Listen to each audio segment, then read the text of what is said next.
Hi everyone, it's Kathy Zilski. Welcome back to my YouTube channel. Today I have a fun floral bouquet card that melds gorgeous images from Gina Designs with a die cut word sentiment designed by yours truly. I love Gina's products and I've always wanted to find a way to combine both of our things together, so that was kind of the point of this card. Let's do it. All right. Here's a look at the products that I'm using today. I am using this new Gina design set called Anemone Wishes. It's full of these really simple, gorgeous hand-drawn flowers that come with centers and greenery as well. And then there's also these great handwritten sentiments. And this set comes with coordinating dies. So I've got all the ability to cut out the flowers. And then I'm going to pair that with a word and shadow die set from me called Love You. This is a new set with Simon Says stamp, and this is the first time I'm using it in a card, so I'm kind of excited about that. Now, I'm going to be doing some simple ink blending. I'm going to be using spiced marmalade, worn lipstick, squeezed lemonade, and the wonderful twisted citron, of course, because it's the greatest green ever. And I'm going to use jumbo sponge daubers today to blend my ink. For embossing powder, I'm using Gina Designs Fine Detail, some Simon Says Stamp Clear embossing ink, and I've got some clear drops from Pretty Pink Posh. Cardstock is Neenah Solar White, along with some Gina Designs Dusty Rose cardstock. And of course, I will be using a lot of foam squares today because there's going to be some dimension, and my MISTI tool, because I cannot stamp without it. Nor would I want to stamp without it, come to think of it. There you go. All right, let's start the card. The first thing I'm going to do is use my powder bag to get all the static off of my cardstock. And this is the Neenah Solar White 110 pound. I like to have sometimes a more substantial weight when I'm stamping and die cutting images. And I'm going to lay out all of the images that I want to use from this set, some greenery. Oh, and speaking of greenery, come on, guy, get back on there. See, these things happen, people. This is real life. But look at that. No problem, people. All right. I'm going to ink up the stamps with the Simon Clear embossing ink, get a good coating on there, and just press that down to get a nice fine impression. And then I'm going to go ahead and cover this with the Gina Fine Detail White powder. And this powder will stick to the images where the sticky ink went. It's hard to see here, but as soon as the powder goes on, you can kind of start to make it out there in the light. Get that powder on, tap it off, and I'm looking that. I can see it pretty well. It looks pretty good. And I'm going to do the paper trick. Yes, I've watched Gina do this many times, and I'm not quite as neat and tidy.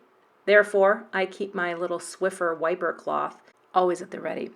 Now, if you find you have extra powder in places you don't want it, just use a little brush and dust it off. Now, once my heat embossing tool is hot, I'm going to just hit it really lightly over the embossed images, and they will turn shiny and white, and they will be looking lovely. Now I'm going to add the centers to the flowers because I needed to have them stamped and embossed first so I could really see where to place them. And this time I'm going to use my magnet because the paper gets a little warped from the heat embossing process. But again, anti-static bag to get all the static off. And then repeat the process of inking this up with the clear ink, stamping it down, and then covering those areas with the Gina powder. Those will be the centers of the flowers. And once you're doing something like this in parts, you can see it much more clearly than what you can see on camera here. But then I just quickly emboss the centers of the flowers, and now I'm ready to color. Now I'm using some Distress Oxides and Jumbo Sponge Daubers because these are just very easy for me to use. I'm going to start out a little dark in the center and wipe off the excess with a paper towel. That's it. No fancy blending, just a little darker in the center. And the key here is to extend outside of the boundary of your stamped image. This is just a really simple emboss resist. And the reason you need to wipe afterwards is that the embossing powder, once it's shiny and melted and looks, like it does, the ink doesn't stick to that. So when you wipe it off, you really do reveal more of a white embossed image, and that's kind of cool. So I did one panel, and I did a second panel because I wanted to have more things to cut out. But once I had these done and ready to go, I just took my distress sprayer and just tapped little droplets of water because I thought it would look cool to have a little bit of that distress oxide effect go on where the ink lifts, especially on the petals of the flowers and the leaves.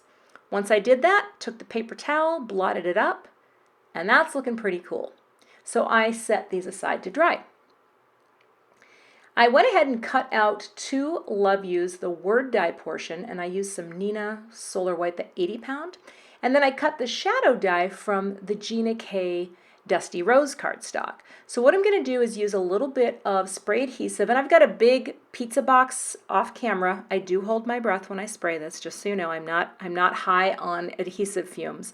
But I'm going to use that adhesive to quickly layer my die cuts and then also adhere the white word to the shadow die. And I just love that effect. Just stacking 2 of the words gives you just that little bit of dimension. And now I'll just put a block on that and just let it sit there and adhere. I've got all my coordinating dies now lined up on the dried panels. I'm just going to run that through my Platinum 6 die cut machine, and voila, I now have my little cut images. And the thing that I love about this is there's no white edge, right? The color just goes all the way to the edge of the flowers. And I thought that was kind of cool. Now I'm going to score my card base. This is the Neenah Solar White 110. It folds down to 4 1/4 by 5 1/2. And my card is basically going to be a 1-layer card. I'm not adding any popped up extra panels. But what I am going to do is take some of my Post-it tape, put it inside my card, and just press it flat because I need a card to be flat. I can't have it popping up and seeing things straight. I have to keep it flat down because a lot of times when I'm making a card, I will stand up and look straight down on my card just so I can kind of get that center. Now when it comes to creating floral bouquets, you kind of have to play with it. It took me a while to figure out this configuration. And the funny thing is that I had done a card before I did this video to decide if this was going to even work. And even after that, and even after having a photo of what I did, because I took a photo of it with my phone, which I would highly recommend. If you get a layout that you think is great, snap a quick pic with your phone so that you can go back and refer to the design. So that was my design. And now it was time to layer some foam adhesive. Now on this pink flower, I took 1 regular foam square and 1 thin and stacked them together because I wanted this one to be the tallest thing on the card. And everything else was going to go down from there. So I decided to start with the greenery because I knew not popping up the greenery, okay, that's going to be on the card base itself. And that worked pretty well. And that was my starting point for layering in everything else. Now I think this whole process of building a bouquet is just kind of trial and error. Some things get popped up. I used the thin foam squares on that yellow flower, and then that greenery also went right down onto the card base. Again, doing a little tweaking, trying to figure things out.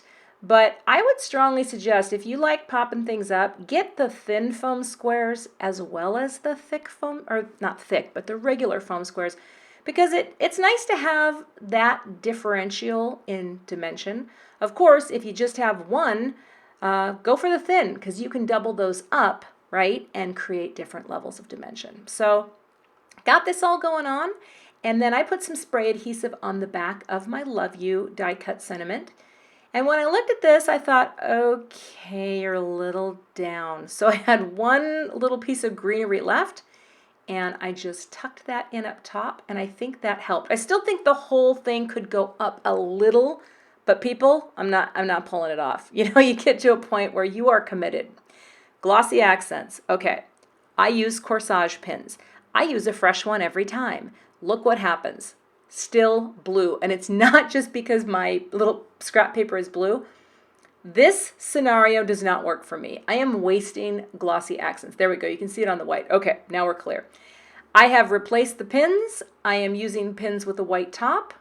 I need a new solution. So I'm going to be on the hunt for that. If you have suggestions for me in the comments, by all means. Another thing I'm going to have to do Jewel picker is not my friend. I could not for the life of me get this thing to activate and work. I don't even know, like, had to use my fingers. I mean, my fingers of all things. Come on, I want to be slick, right? I want to use that jewel picker. It's all going to work out. I just wanted you to know that you can have a tool, and sometimes it can work great. I have heard that if you wet it down, I don't know. Ta-da! I do love this card though. I love how it turned out. I think it's an easy technique that looks harder or somehow more complicated than it is, but just being able to blend one single color over a stamped image and do that whole emboss resist, I just think it's a really fun technique and it's very easy to do. So Gina K, I love you. I love your products. I loved playing with this flower set and combining it with one of my word dies. That's the finished card for today. Thank you so much for watching. If you like what you saw, by all means, give it a thumbs up or become a subscriber. If you don't like this card, then I'm really sorry for the pain I have caused your eyes and ears. Until next time, have a great day.